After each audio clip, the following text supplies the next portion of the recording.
할렐루야. 주님의 이름으로 우리 대림교회 성도님들을 사랑하고 축복합니다. 지금 이 영상을 보고 계신다면 여러분은 그 어디에 계시든지 하나님 찾으시는 한 명의 예배자인 줄로 믿습니다. 오늘 주의 말씀과 은혜를 사모하면서 수요 예배를 하나님께 올려드리겠습니다. 다 함께 찬송가 214장 하나님께 올려드립니다.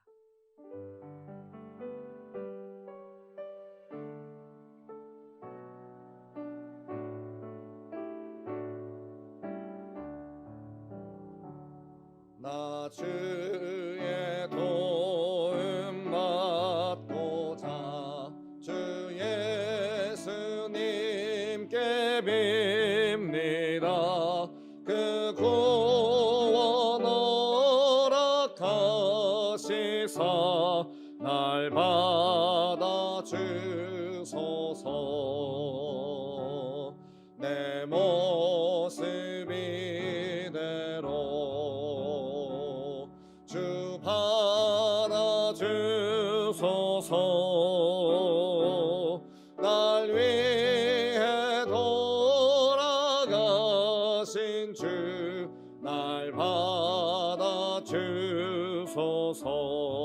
받아주소서. 큰 죄에 빠져 영축을 날 위해 피 흘렸으니 주 형상대로 빚으사 날 받아 주소서.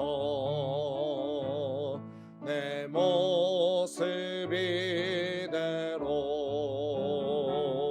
주 받아 주소서. 날 위해 돌아가신 주 날 받아 주소서. 내 힘과 결심 약하여 늘 깨어지기 쉬우니 주 이름으로 구원해 날 받아 주소서. 내 모습 이대로 주 받아 주소서. 날 위해 돌아가신 주 날 받아 주소서. 내 주님 서신 발 앞에 나 꿇어 엎드렸으니 그 크신 역사 이루게 날 받아 주소서. 내 모습 이대로 주 받아 주소서. 날 위해 돌아가신 주 날 받아 주소서.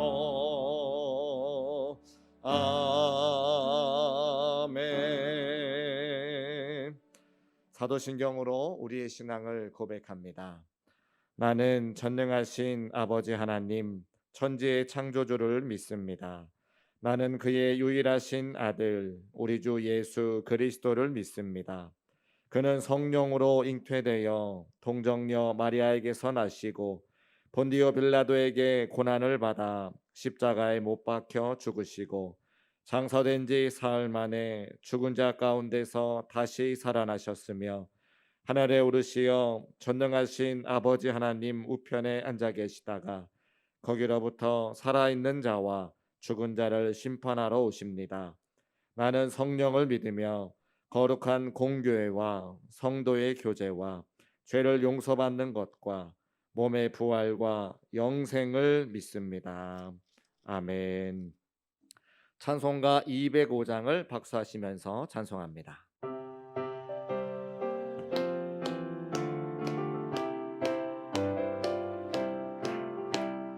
주 예수 크신 사랑 늘 말해주시오. 나 항상 듣던 말씀 또 들려주시오. 점해지 않는 천국 주 예수 계신 곳 나 밝히 알아듣게 또 들려주시오. 나 항상 듣던 말씀 나 항상 듣던 말씀 주 예수 크신 사랑 또 들려주시오. 아침에 이슬 방울씩 사라짐같이 내 기억 부족하여 늘 잊기 쉬우니 잘 알아듣기 쉽게 늘 말해주시오. 날 구속하신 사랑 또 들려주시오. 나 항상 듣던 말씀 나 항상 듣던 말씀 주 예수 크신 사랑 또 들려주시오. 주 예수 나를 위해 이 세상 오셔서 날 구속하신 은혜 말하여 주시오. 나 같은 사람 위해 주 보혈을 흘렸네. 이 복스러운 말씀 또 들려주시오.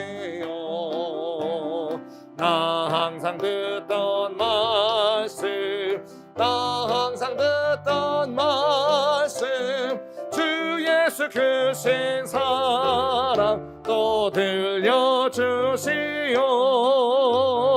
이 세상 헛된 영화 날 미혹할 때에 주 예수 크신 사랑 늘 들려주시오. 전국에 빛난 영광 내 눈에 비칠 때 주 예수 크신 사랑 또 들려주시오. 나 항상 듣던 말씀 나 항상 듣던 말씀 주 예수 크신 사랑 또 들려주시오. 아멘. 하나님 말씀 신약성경 마태복음 1장 1절로 17절까지 말씀입니다. 마태복음 1장 1절로 17절까지 말씀을 하나님의 말씀을 받겠습니다. 함께 고백하시고 가정에서도 성전에서도 한 절씩 교독합니다. 하나님의 말씀을 받겠습니다.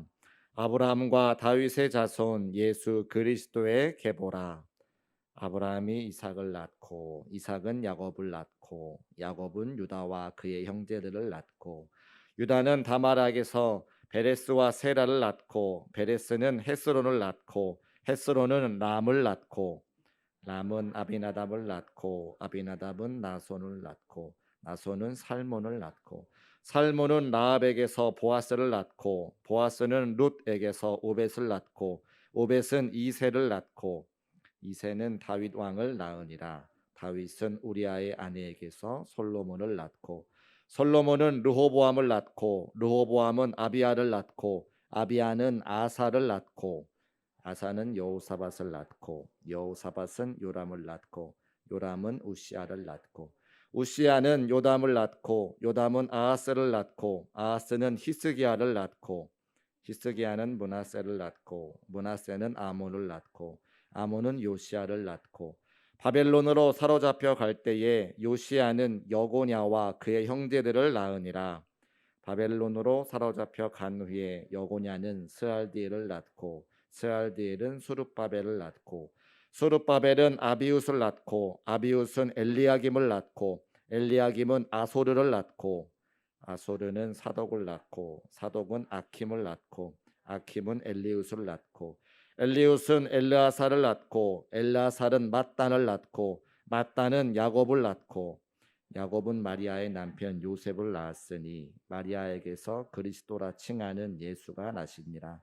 17절 함께 있습니다. 그런즉 모든 대수가 아브라함부터 다윗까지 14대요 다윗부터 바벨론으로 사로잡혀 갈 때까지 14대요 바벨론으로 사로잡혀 간 후부터 그리스도까지 14대더라. 아멘.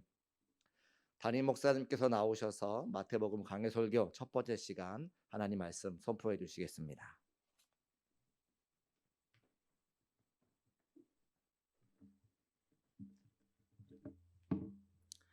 우리 잠깐 기도하겠습니다. 하나님 아버지 감사합니다. 출애굽기 말씀을 통하여서 은혜 받게 하시고 우리가 하나님께 선택받은 백성으로 살아있는 성전, 살아있는 교회가 되게 하시는 주님의 은혜를 깨닫게 하심 감사드립니다. 이제 오늘부터 마태복음 말씀을 통하여서 하나님께서 우리를 통하여 이루시기를 원하시는 하나님 나라를 발견하기를 원합니다.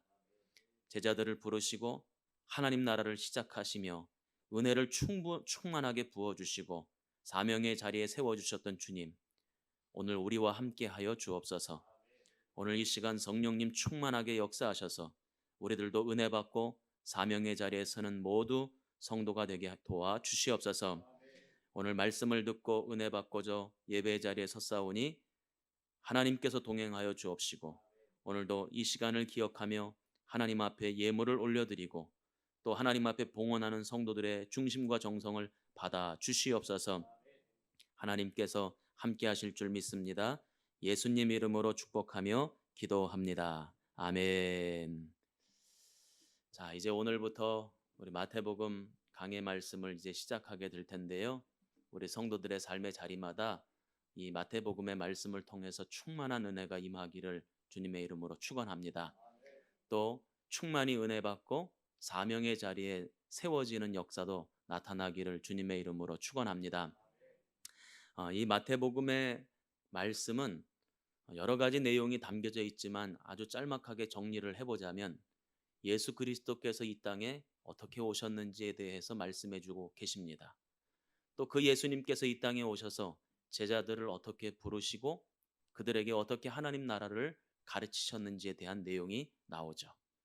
그렇게 시작되어진 하나님의 나라가 어떻게 확장되는지에 대한 말씀이 나오고 그렇게 충만하게 은혜 받은 제자들이 예수님의 제자로서 하나님 나라 일꾼으로서 어떻게 사명의 자리로 나아가게 되는지 그 내용이 이제 마태복음에 나와 있습니다. 저는 그래서 오늘 이 마태복음 말씀을 시작하게 될 때에 한 가지 바람이 있어요. 이 말씀을 듣는 모든 성도들의 마음 가운데 한량없는 은혜가 부어지기를 소망합니다. 강물처럼 흘러넘치는 은혜가 임하기를 주님의 이름으로 축원합니다. 그래서 은혜 충만히 받고 각자 사명의 자리에서 승리해가는 우리 대림교회 모든 성도들 되시기를 주님의 이름으로 축복합니다. 이제 제가 지난 주간에도 말씀을 드렸던 것 가운데 하나인데 마태복음은 누가 기술을 했죠? 마태가 기술을 했어요. 근데 마태는 이 마태복음의 저자입니까? 기자입니까? 기자죠. 주일날 말씀을 드렸죠. 왜 기자인지에 대해서 이미 말씀을 드렸습니다. 성령께서 감동을 주시고 또 하나님께서 계시를 보여주시고 들려주심에 그 보고 들은 것을 기록한 사람이기 때문에 기자인 거죠. 그래서 우리는 마태를 저자라고 부르지 않고 기자라고 부릅니다. 근데 이 마태는 다른 이름이 하나가 있습니다. 이름이 뭔지 혹시 아세요? 마태의 다른 이름. 아무도 모릅니까? 마태의 다른 이름이 바로 레위입니다. 레위. 레위는 히브리식 이름이고 마태는 헬라식 이름이에요. 그래서 우리가 읽고 있는 이 마태복음 9장에 보면 세리였던 레위가 하나님 앞에 어, 소명을 받고 주님께 부름받아 제자가 되는 장면이 나와요. 주님 앞에 부름받은 것이 제자가 된 것이 너무나 기뻐서 잔치를 벌이는 장면이 나오죠. 그러니까 이 마태의 직업은 뭐였냐면 세리입니다. 그러니까 레위라고 하는 사람이었어요. 근데 성경 말씀을 보면서 이 마태복음을 기술한 사람이 레위였을 것이다라고 짐작하는 것 가운데 또 하나의 증거가 뭐냐면 어, 이 마태복음 17장에 보면 베드로가 예수님께 세금 내는 문제를 질문하는 장면이 나옵니다. 가이사에게 세금을 내야 됩니까? 내지 말아야 됩니까? 그때 예수님께서 동전을 들어 보여주시고는 가이사의 것은 가이사에게, 하나님의 것은 하나님에게로 라고 하는 아주 유명한 우리가 잘 알고 있는 장면이 나오지 않아요? 그러니까 세금 내는 문제 가지고 얘기를 한 겁니다. 근데 이 장면은 다른 복음서에는 나와 있지 않아요. 오직 마태복음에만 나와 있어요. 이것을 봤을 때 그 당시 세리였던 마태에게 있어서 다른 사람들은 다 스쳐 지나가는 일이었고 기억하지 않는 일이지만 세리였던 마태에게 있어서는 그 장면이 굉장히 인상적이었던 거예요. 그래서 그 장면을 기록하고 있는 것을 볼 때에 이 마태복음의 기자는 마태고 레위일 가능성이 높다. 이것을 우리가 알 수 있습니다. 그렇다면 이 마태복음은 레위가 이 마태복음을 기록했을 때 어떤 성도들이 이 마태복음을 읽을 것이라고 예상을 하고 적었을까? 보면 이 마태복음을 1장부터 끝장까지 쭉 읽다 보면 알 수가 있어요. 그 당시 1세기 유대교 출신의 그리스도인들 또는 아직 그리스도인이 되지 않은 유대교인들에게 예수님을 증거하고 예수님을 가르치고 예수님을 전하기 위해서 이 마태복음을 기술했다는 사실을 우리가 알 수 있죠. 그래서 이 마태복음을 보면 예수님에 대해서 설명할 때 구약의 성경 말씀을 굉장히 많이 인용을 합니다. 또 구약 시대에 나와 있는 위대한 선지자들과 비교하는 장면이 굉장히 많이 나와요. 그것을 통해서 이 마태복음을 처음으로 접하고 읽었던 사람들은 유대교인이었을 것이고 유대교 출신의 그리스도인이었을 것이다라고 하는 것을 또 알 수 있습니다. 이 마태는 마태복음을 통해서 그렇다면 목적한 바가 뭘까요? 하나님이 마태를 통해서 마태복음을 기술하게 하셨던 그 목적이 뭘까? 봤더니 바로 구약에 수도 없이 예언되어졌던 메시아, 그 메시아가 누구라는 거예요? 바로 예수 그리스도라고 하는 것을 이 마태복음을 통해서 보여주기를 원했던 것입니다. 그러므로 오늘 2000년이 지났지만 우리 주님 안에 살아가고 있는 모든 성도들이 이 마태복음을 함께 저와 읽어가면서 우리의 마음속에도 예수 그리스도께서 메시아고 구세주고 우리의 구원자라고 하는 사실, 그 믿음이 더욱더 견고해지고 분명해지기를 주님의 이름으로 축원합니다. 이제 오늘 말씀을 읽었는데요. 오늘 말씀은 1절부터 17절까지의 말씀인데 뭐죠? 예수님의 족보예요. 예수님의 족보. 우리는 통상적으로 이 족보를 읽어가면서 참 따분하고 지루하다고 생각합니다. 성경에 여기 말고도 족보가 여러 곳에 나오고 있습니다. 그런데 족보를 읽어가면서 사람 이름도 힘들고 누가 누구를 낳은 것이 도대체 왜 중요한지도 잘 모르겠고 이 족보를 읽어가다 보면 잠이 슬슬 오기 시작합니다. 저는 그랬는데 여러분들 안 그러셨어요? 저는 족보 읽어 내려가면서 잠이 들 때가 참 많았어요. 그런데 제가 어느 날 한 가지 깨달은 것이 있습니다. 성경의 그 어떤 말씀도 그냥 들어가 있는 것은 단 하나도 없다. 아무 의미 없이 성경에 들어가 있는 말씀 단 하나도 없다는 거예요. 다 뜻이 있고 의미가 있고 목적이 있기 때문에 성경 말씀이 된 것인데 그렇다면 족보도 마찬가지다. 특별히 이 마태복음 1장부터 마지막 장까지 제일 첫 번째로 이 족보가 나왔다라고 하는 것은 아주 중요한 의미가 있다는 사실을 우리에게 보여주는 것이거든요. 그래서 오늘 이 족보를 가지고 몇 가지 은혜를 나누고자 합니다. 우리는 족보 말씀을 읽다 보면 아이고 이거 그냥 스쳐 지나가고 그 다음부터 열심히 읽어야 되겠다 이런 생각을 합니다. 그러나 유대인들은 이 족보를 읽자마자 눈이 번쩍 띄어지는 거예요. 마치 우리 왜 아파트 단지에 장사하시는 분들 오셔가지고 장사할 때 오자마자 스피커를 켜가지고 막 방송하잖아요. 과일이 왔다고, 아주 맛있는 음식이 왔다고, 뭐가 왔다고 막 소리치면 사람들이 주목하지 않습니까? 아이고 싸네, 좋은 음식이 왔나, 좋은 식자재가 왔나 하고 관심을 갖죠. 오늘 이 마태복음 1장에 나오는 족보를 우리들은 읽으면 아무 생각이 없지만 유대인들은 이 족보를 읽으면서 눈이 번쩍 뜨여지는 거예요. 왜 그러냐면 1절에 그 내용이 나옵니다. 아브라함과 다윗의 자손 예수 그리스도의 계보라. 예수 그리스도의 족보라고 하는 것을 분명히 밝히고 있는데, 그런데 그 예수 그리스도가 누구의 자손이다? 아브라함의 자손이고 다윗의 자손이라는 거예요. 이 얘기는 무슨 뜻인가? 구약 시대를 통해서 통틀어서 수없이 많은 예언자와 선지자들을 보내셔서 메시아에 대한 말씀을 주셨어요. 그런데 바로 그 메시아가 예수 그리스도다라고 하는 것을 지금 선언하고 있다는 거예요. 그러니까 유대인들은 이 족보 말씀을 읽으면서 눈이 번쩍 뜨일 수밖에 없는 것입니다. 오늘 이 족보를 통해서 우리가 한 가지, 먼저 첫 번째로 얻을 수 있는 영적 교훈, 그것은 무엇이냐면 우리 주님은 말씀하심에 그 말씀을 반드시 이루시고 성취하시는 신실하신 하나님이시다. 한번 따라해 보시기 바랍니다. 신실하신 하나님. 여러분들에게 한 가지 여쭤볼게요. 여러분들은 약속한 거 다 지키고 사시죠? 말씀하신 거 다 이루고 사시죠? 왜 대답들을 못 하십니까? 우리 가정에서도 한번 대답해 보세요. 약속하신 거 다 지키시죠? 입으로 내뱉은 말 다 이루면서 사시죠? 아니잖아요.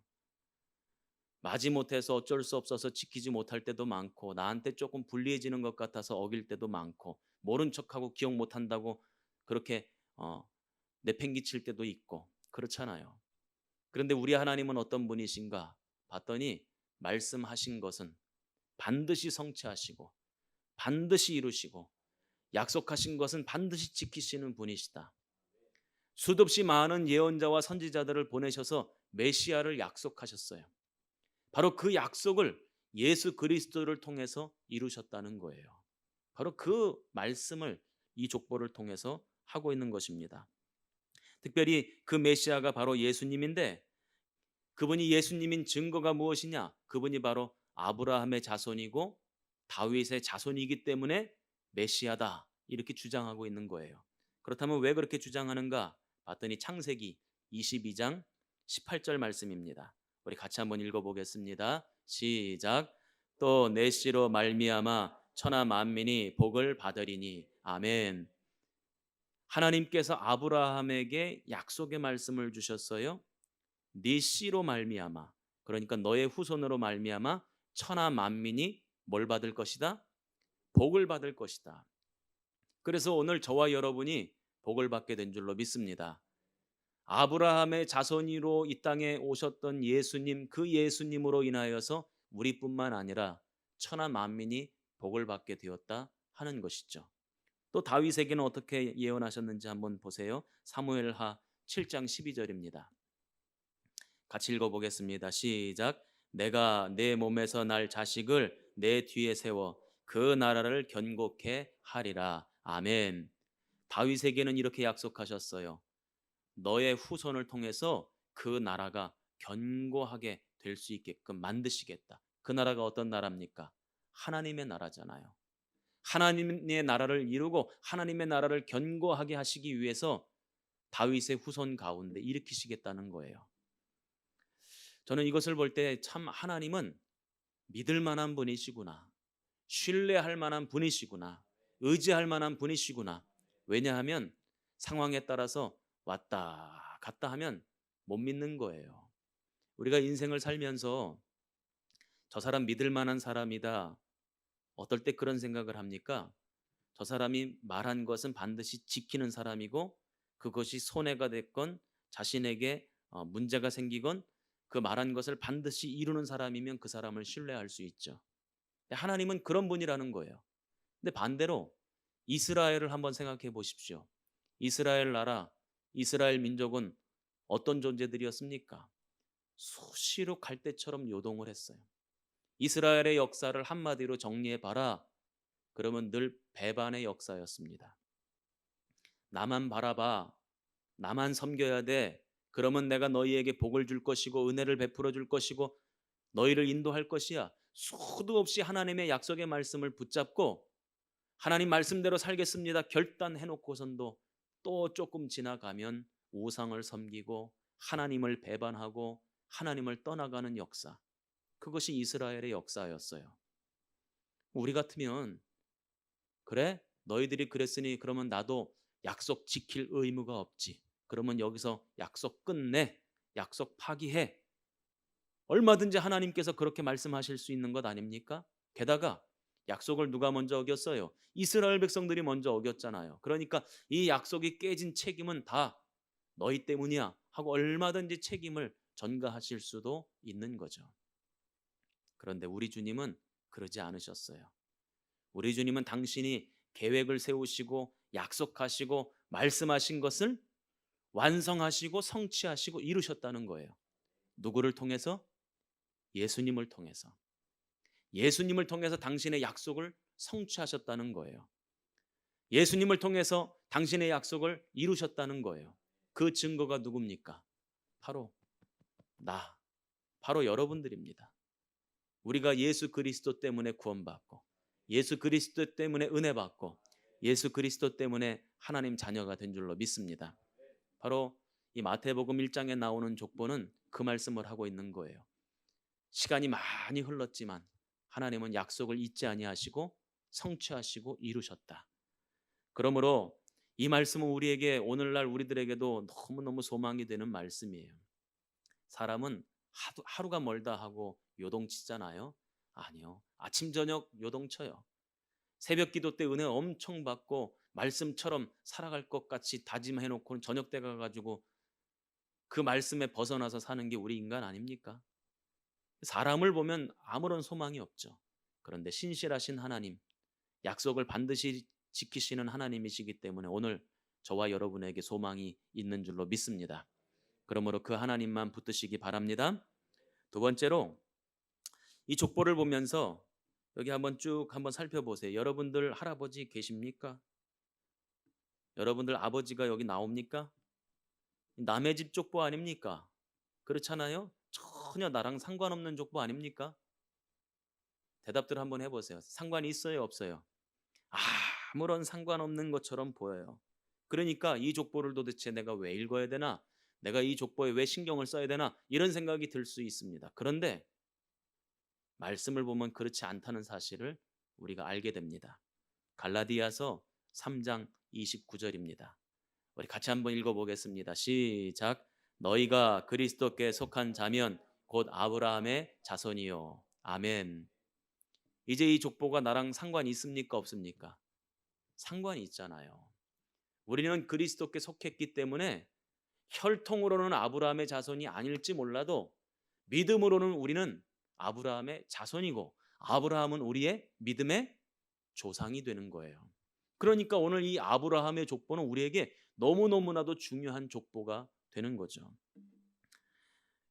미국의 가장 좋은 가문들을 한번 생각해 보면 좋을 것 같습니다. 오늘날 미국을 이끌어가는 사람들 보면 얼굴이 하얗게 생긴 사람들, 영국에서 넘어온 청교도 출신의 프로테스탄트, 처음에 교회를 세웠던 사람들, 또 학교를 세웠던 사람들, 믿음을 지키는 사람들, 그런 개신교인들이 미국을 처음에 세웠고 이끌어갔고 지금도 그들이 지금 미국을 이끌고 있는 것 아닙니까? 그들이 언제부터 그렇게 이름 없이 주인 없는 그 아메리카라고 하는 대륙에 넘어와서 언제부터 그들이 그렇게 부강한 나라를 만들고 세계를 이끄는 그런 나라를 만들었을까요? 지금 미국이 어쩌니 저쩌니 해도 여전히 세계 최강대국이에요. 우리나라도 역시 미국이 없으면 안 되는 그런 상황입니다. 인정하지 않을 수 없어요. 그럼 미국이 언제부터 그랬냐는 거예요. 언제부터 그렇게 복을 받았고 언제부터 그렇게 강성한 나라가 되었고 언제부터 세상에 세계의 영향력을 펼쳤냐는 거예요. 한번 따져보세요. 언제부터요? 그 나라가 뭐 1000년이 됐습니까? 2000년이 됐습니까? 그 나라의 역사는 짧아요. 그런데 언제부터 그렇게 됐는가 봤더니 믿음으로 오직 주님의 은혜로, 주님이 주신 복으로 그렇게 됐다는 거예요. 학교를 세우고 성경에 손을 얹고 시작한 나라이기 때문에, 교회를 세우고 믿음 생활을 했던 나라이기 때문에 하나님께서 복을 주시지 않을래야 않을 수 없었던 거죠. 저는 이것이 우리들에게 주는 교훈이 있다고 생각을 합니다. 오늘 이 족보도 마찬가지예요. 우리 주님께서 대를 이어서 믿음이 이어져 내려가게 하시고, 그 믿음의 족보를 따라서 하나님의 놀라운 역사, 아름다운 영광의 역사를 이루어 가시잖아요. 우리도 마찬가지입니다. 우리가 때때로 지금 힘들게 사는 것, 어렵게 사는 것, 문제가 많은 것, 조상 탓할 때가 많아요. 저도 그럴 때가 있었습니다. 우리 아버지가 조금 능력이 많으시고 좀 부유하게 사셨으면 참 좋았겠다, 이런 생각 다들 하지 않습니까? 나만 불효자인가 보네. 그런 생각들 다 하잖아요. 왜 우리 아버지는 저 큰 회사 회장님이 아니고 사장님이 아니야? 이런 생각들 다 하잖아요. 그런데 그것이 중요한 것이 아니라는 거예요. 믿음의 명문 가문은 내가 오늘 그리스도를 붙잡고 하나님의 말씀을 붙잡고 그 약속의 말씀을 붙잡고 믿음으로 살아갈 때 우리의 가정이 믿음의 명문 가문 되는 것이고, 우리의 혈통이 아름다운 믿음의 혈통으로 이어지게 될 줄로 믿습니다. 지금 내가 살아가고 있는 환경이 초라하고 보잘것없다, 이것이 중요한 게 아니에요. 앞으로 우리의 가정을, 우리의 인생을, 우리의 가문을 하나님이 어떻게 만들어 주실지, 이것이 중요한 것인데, 오늘 내가 은혜를 붙잡고 십자가를 붙잡고 예수님 바라보면 주님께서 우리의 가정을 믿음의 명문 가문 만들어 주시고 삼아 주실 줄로 믿습니다. 저는 목회를 하면서 많은 성도들을 만나고, 또 그 성도들의 그 가정에 내려오는, 가문에 내려오는 믿음의 이력들을 보게 되잖아요. 그러면 참 부러운 집들 많아요. 할아버지도 아버지도 아들도 그 밑에 손주 손녀들도 대를 이어 내려가면 내려갈수록 믿음이 더욱 아름다워지고 향기롭고, 또 믿음의 조상들이 열심히 하나님 섬기고 봉사하고 주님의 몸된 교회를 위해서 헌신했던 것, 그 복과 은혜가 그 자손 대대로 이어지게 되는 그런 가문들을 볼 때마다 부럽기도 하고 감사하기도 하고 또 교훈을 얻기도 하게 됩니다. 저는 바라기는 우리 성도들도 지금 현실을 바라보지 마시고 하나님이 우리 가정을 통해서 일하실 그 미래를 바라보고 아름다운 믿음의 명문가문 만들어 주실 그 놀라운 역사를 바라보고 오늘 믿음으로 서시기를 주님의 이름으로 축복합니다. 세 번째로는 오늘 이 마태복음 1장 족보를 읽다 보면 어떤 말이 가장 많이 나오는지 한번 보세요. 어떤 말이 가장 많이 나오죠? 제가 성경을 읽을 때 주목해서 봐야 되는 포인트 가운데 하나가, 계속해서 반복적으로 나오는 단어, 그게 중요하기 때문에 그런 거다 말씀을 드리잖아요. 제일 많이 나오는 단어가 뭡니까? 낳고예요. 낳고. 생명을 낳았다는 거예요. 그런데 같은 족보임에도 불구하고 창세기 5장에 나오는 아담의 족보 있어요. 오늘 이 예수님의 족보에는 낳고 생명을 낳았다라고 하는 말이 가장 많이 나오는데, 창세기 5장에 나오는 아담의 족보에는 어떤 말이 가장 많이 나오는지 아세요? 죽었더라가 가장 많이 나와요. 아담의 족보는 죽는 족보예요. 사망의 족보인 거죠. 반대로 예수님의 족보는 생명의 족보인 거죠. 그것을 오늘 이 마태복음 1장 족보가 분명하게 보여주고 있는 것입니다. 그 내용이 로마서 5장 17절로부터 18절까지 나와 있으니까 나중에 한번 살펴보면 좋을 것 같습니다. 지금 이 족보는 우리에게 선택하라는 거예요. 아담의 족보를 따를 것인지, 예수님의 족보를 따를 것인지, 사망의 족보를 따를 것인지, 생명의 족보를 따를 것인지 결정하라는 거예요. 선택하라는 거예요. 세상을 향한 욕심을 가지고 세상의 족보, 아담의 족보, 사망의 족보를 따를 것인지, 아니면 믿음으로 은혜로 예수님을 따라서 예수님의 생명의 족보를 따를 것인지, 오늘 여러분들의 이름은 어디에 기록되기를 원하십니까? 한번 정해보세요. 아담입니까? 예수님입니까? 대답을 좀 크게 좀 한번 해보세요. 아담입니까? 예수님입니까? 네. 그래요? 하여튼 잘 골라 보면 뭐가 좋은지는 하여간 귀신같이 알아. 아담의 족보가 아니에요. 아담으로 인하여서 죄가 이 땅에 들어왔고 아담으로 인하여서 사망이 이 땅에 들어왔어요. 그렇기 때문에 우리가 따라야 될 족보는 아담의 족보가 아닌 거예요. 예수님 그분으로 이 땅에 생명이 들어왔고 예수님 그분으로 죄사함의 은혜가 이 땅에 들어왔어요. 그러니까 우리가 따라야 될 족보는 예수님의 생명의 족보죠. 그러므로 오늘 저와 여러분이 믿음으로 예수님을 따라서 예수님의 족보에 저와 여러분의 이름이 기억되고 기록되는 역사가 있기를 주님의 이름으로 축복합니다. 이제 한 가지만 제가 더 말씀을 드릴게요. 자, 이제 오늘 이 족보를 1절부터 17절까지 쭉 읽다 보면 그러면 여자들의 이름이 등장하고 있어요. 여러분들 한번 찾아보세요. 여자들의 이름. 보니까 3절 말씀에 다말이라고 하는 여인이 등장합니다. 또 5절 말씀에 라합이라고 하는 여인이 등장하고 또 룻이라고 하는 여인이 등장합니다. 우리가 말씀 사경회 때 룻에 대해서 살펴봤죠? 바로 그 룻입니다. 또 6절 말씀에 보면 우리야의 아내라고 등장하는데 우리야의 아내가 누구냐면 밧세바입니다. 그러니까 이 우리야의 아내라고 하는 여인도 등장해요. 또 16절 말씀에 보면 마리아도 등장합니다. 그런데 일반적으로 족보에는 여인들의 이름이 기록되지 않아요. 구약 성경에 나오는 수도 없이 많은 족보를 보면서 거기에는 단 한 명의 여인의 이름도 등장하지 않습니다. 누가 누구를 낳고 누가 누구를 낳고는 다 아버지가 아들을 낳았다 하는 얘기지 여자의 이름은 나오지 않아요. 족보에는 우리나라 족보에도 원래 여자들의 이름은 기록되지 않습니다. 그런데 오늘 이 마태복음에 여인들의 이름이 기록되고 있어요.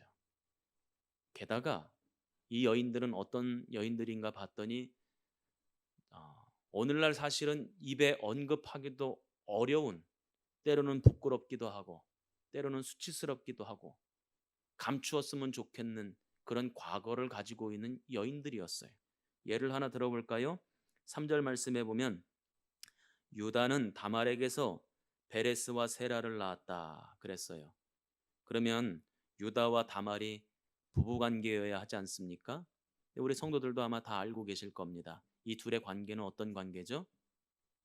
시아버지와 며느리의 관계예요.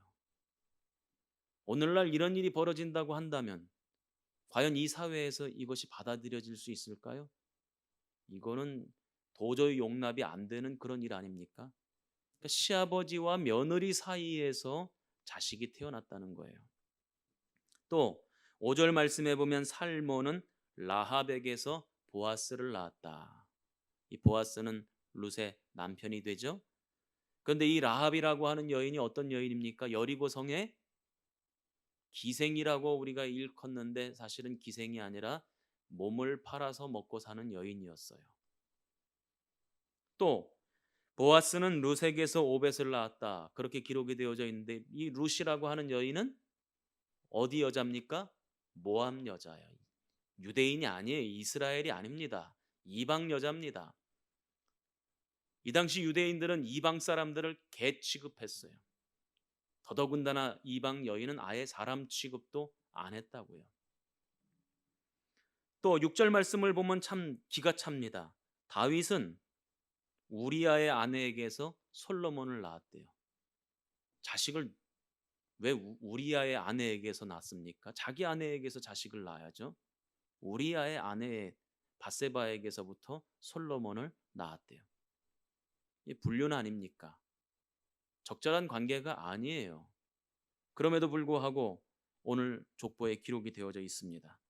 또 16절 말씀에 보면 마리아는 그리스도를 낳았다 그랬어요.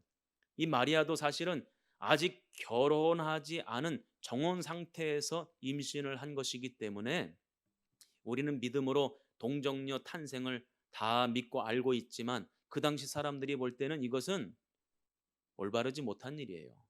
결혼하기 전에 임신을 했다? 이것은 그 당시 사회에서는 마을 한가운데로 끌려 나와서 돌팔매질 당해서 죽임당해야 되는 그런 잘못된 그런 행실을 한 여인으로 취급을 받게 되는 것입니다. 저는 이런 생각이 들었어요. 족보에다가 뭘 기록하죠? 자랑하고 싶은 거 기록하잖아요. 남들에게 보여주고 싶은 거 기록해요. 제가 신방을 가서 우리 성도들과 가정의 이야기 여러 가지 기도 제목들을 나눌 때 우리 성도들이 저에게 목사님 요런 거 기도 부탁드립니다. 그러면서 당신의 가정사 인생에 대해서 쭉 말씀을 해 주시죠. 그러면 제가 알겠습니다. 건강 위해서 기도하고 가정 위해서 기도하고 자녀들 위해서 기도합니다. 그런데 제가 알고 있는 한 가지가 있어요.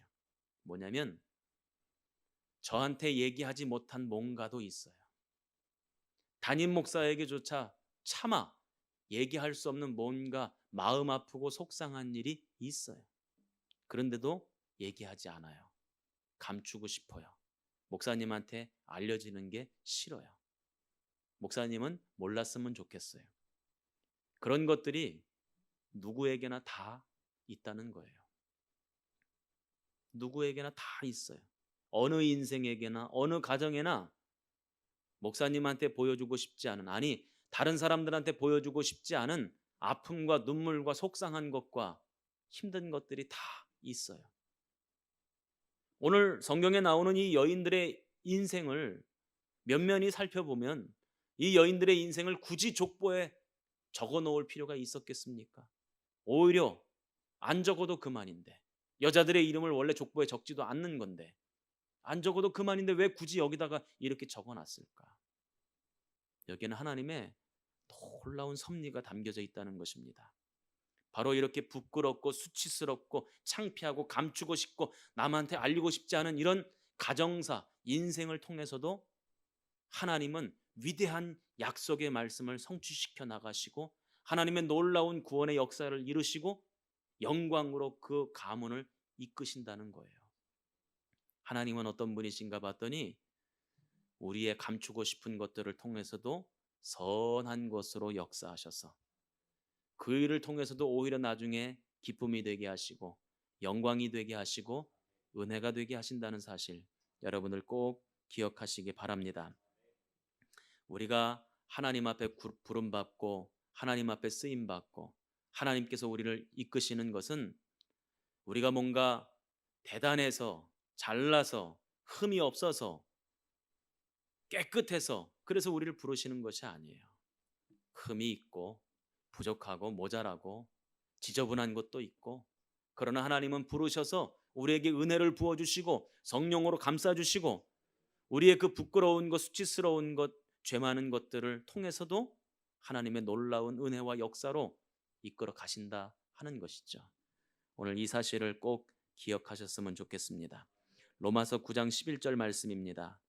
이는 택하심을 따라 되는 하나님의 뜻이 행위로 말미암지 않고 오직 부르시는 이에게로 말미암았도다. 아멘. 그러므로 우리 성도들 이제 올 한 해를 시작하면서 아마 마음속에 눈물 나고 아픈 것들이 있을 거예요. 그래서 차마 기도 제목으로 내어놓지 못한 것들도 어쩌면 있을 수 있어요. 그러나 그 모든 것들을 주님 다 알고 계시고 그 모든 눈물 나는 것들을 변화시키시고 아픈 것들을 바꾸시고 속상한 것들을 뒤집으시고 그래서 우리를 영광의 자리, 은혜의 자리, 믿음의 명문 가문으로 만들어 주시고 우리를 통해서 하나님의 구원의 역사를 이루어 가실 줄로 믿습니다. 그래서 이 마태복음 1장은 어떤 족보냐? 한마디로 말해봐라. 그러면 은혜의 족보예요. 한번 따라해 보시기 바랍니다. 은혜의 족보다. 은혜의 족보다. 이 은혜의 족보에 우리 성도들의 이름도 기록되기를 주님의 이름으로 축원합니다. 그런데 이 은혜와 영광이 나타나기까지 시간이 많이 걸렸어요. 말라기로 끝나서 마태복음으로 신약성경이 시작되는데 구약성경 말라기가 끝나고 마태복음으로 시작되기까지 이 종이로 보자면 한 장밖에 안 되는 것이지만 그러나 횟수로 보자면 400년이라고 하는 세월이 흘러갑니다. 이거를 신학에서는 뭐라고 부르냐면 암흑시대라고 불러요. 어떤 선지자도 어떤 예언자도 보내시지 아니하시고 하나님이 어떤 말씀도 하시지 않으시죠.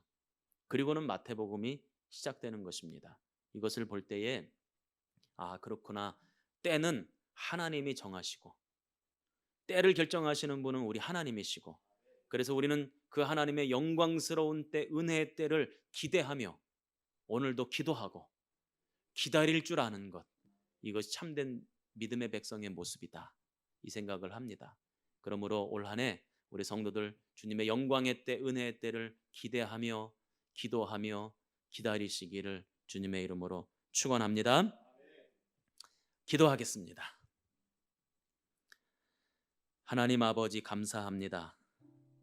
오늘도 주님께서 우리에게 은혜를 부어주시고자 이 마태복음 1장 은혜의 족보를 우리에게 알려주시는 줄로 믿습니다. 이 족보를 통해서 우리에게 부어주시기를 원하시는 은혜가 우리 성도들의 심령에 부어지게 하시고, 가정에 부어지게 하시고, 인생에 부어지게 하옵소서. 그리고 하나님이 우리 가정에, 우리의 인생에 영광의 때를 허락하실 텐데, 은혜의 때를 허락하실 텐데, 그 때를 기대하고 기도하고 기다릴 줄 아는, 그래서 마침내 승리의 길 걸어가게 하시는 우리 모든 성도들 되게 하옵소서. 함께 하실 주님을 기대합니다. 예수님 이름으로 축복하며 기도합니다. 아멘.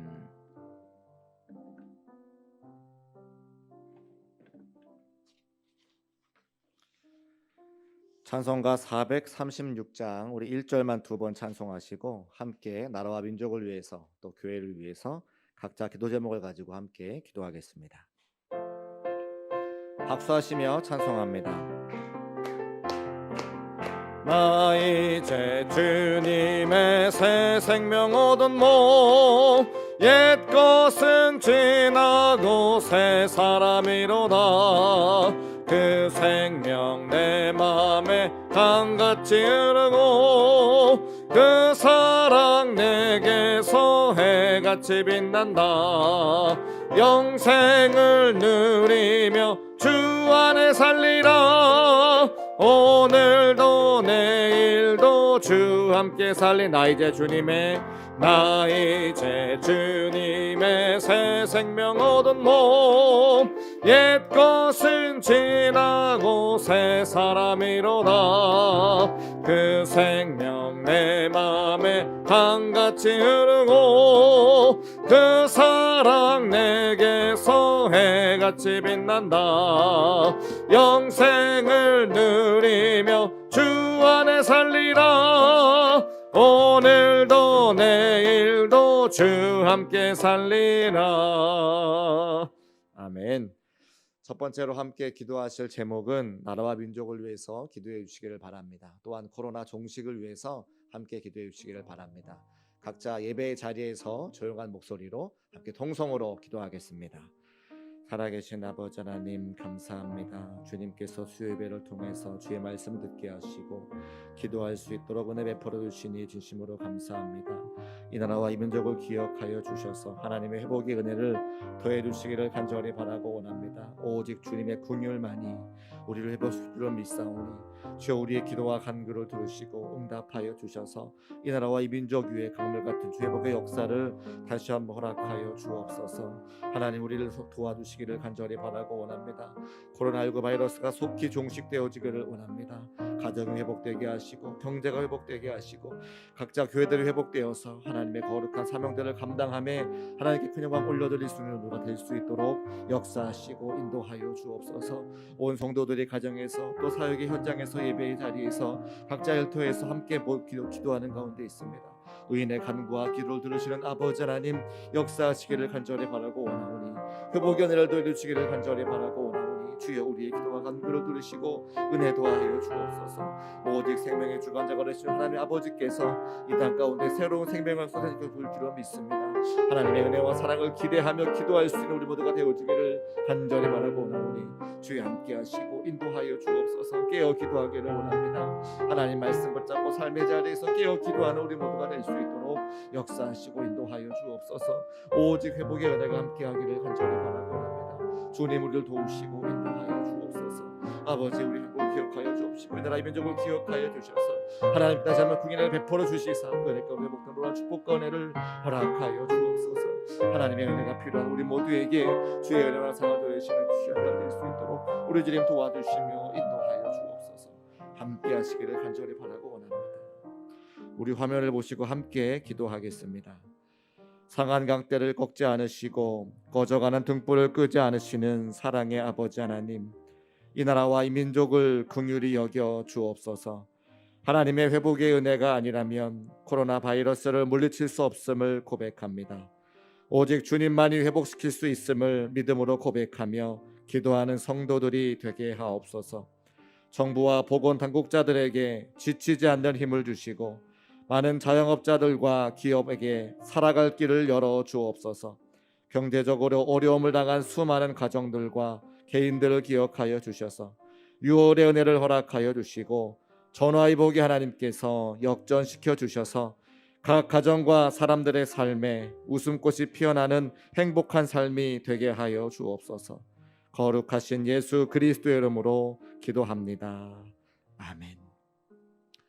두 번째로 함께 기도하실 제목은 우리 교회와 또 담임 목사님 또 사역자들을 위해서 기도해 주시기를 바랍니다.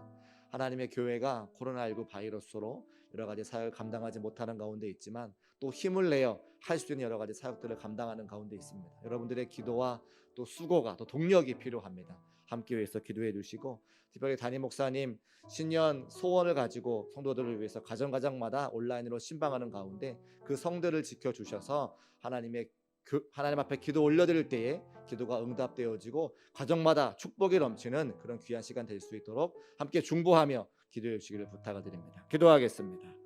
사랑과 은혜가 풍성하신 아버지 하나님 감사합니다. 우리 대림교회를 기억하여 주셔서 힘들고 어려운 때에 주의 말씀을 선포하게 하시고 하나님의 맡겨진 귀한 사명들을 감당할 수 있도록 은혜 베풀어 주시는 진심으로 감사합니다. 우리가 함께 모여 기도할 때에 믿음의 울타리를 이루게 하시고 그 울타리 안과 밖을 기억하며 중보하며 기도할 때에 하나님의 놀라운 역사가 나타날 수 있도록 붙잡아 주시기를 간절히 바라고 원합니다. 우리 대림교회를 마지막 때 사용하여 주셔서 형제교회를 섬기게 하시고 아버지 하나님을 섬기게 하시며 또 다음 세대를 위해서 기도하게 하시는 진심으로 감사합니다.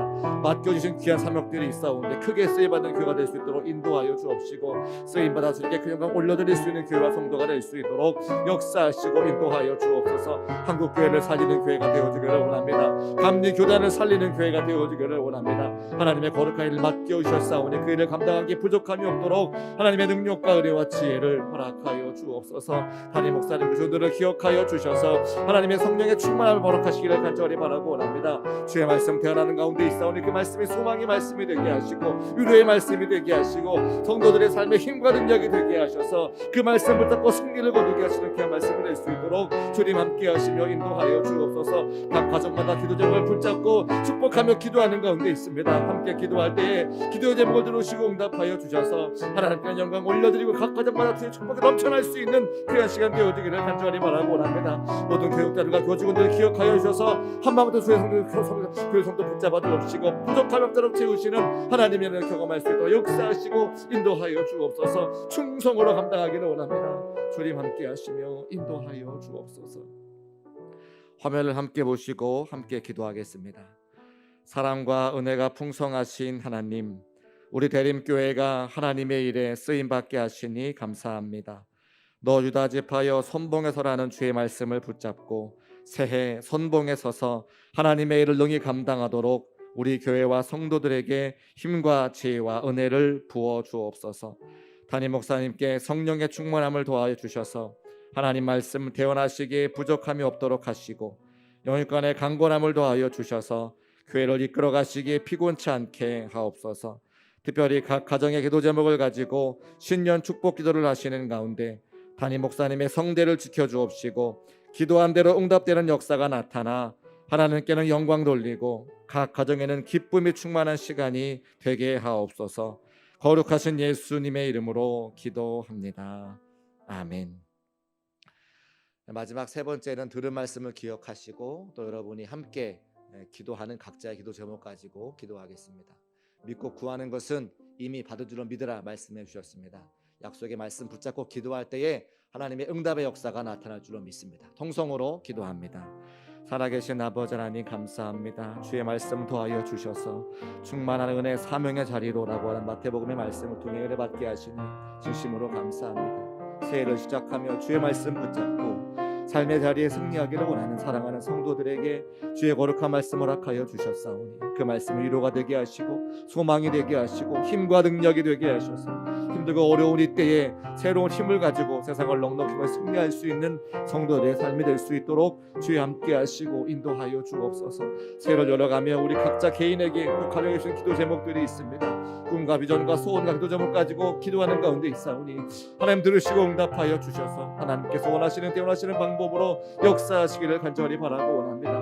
우리 하나님은 살아계시고 우리에게 선하고 좋은 것 주는 그 하나님을 기억하며 기도하며 간구하는 가운데 있사오니 주여 우리의 기도와 강 들으시고 응답하여 주셔서 모든 것이 회복되어지고 하나님의 은혜 가운데 충만하고 기쁨 가운데 삶을 살아갈 수 있도록 주님 함께 하시고 인도하여 주옵소서. 오늘도 주의 말씀을 들었사오니 말씀에 순종할 수 있는 힘과 지혜와 능력 또한 도와주시기를 간절히 바라고 원합니다.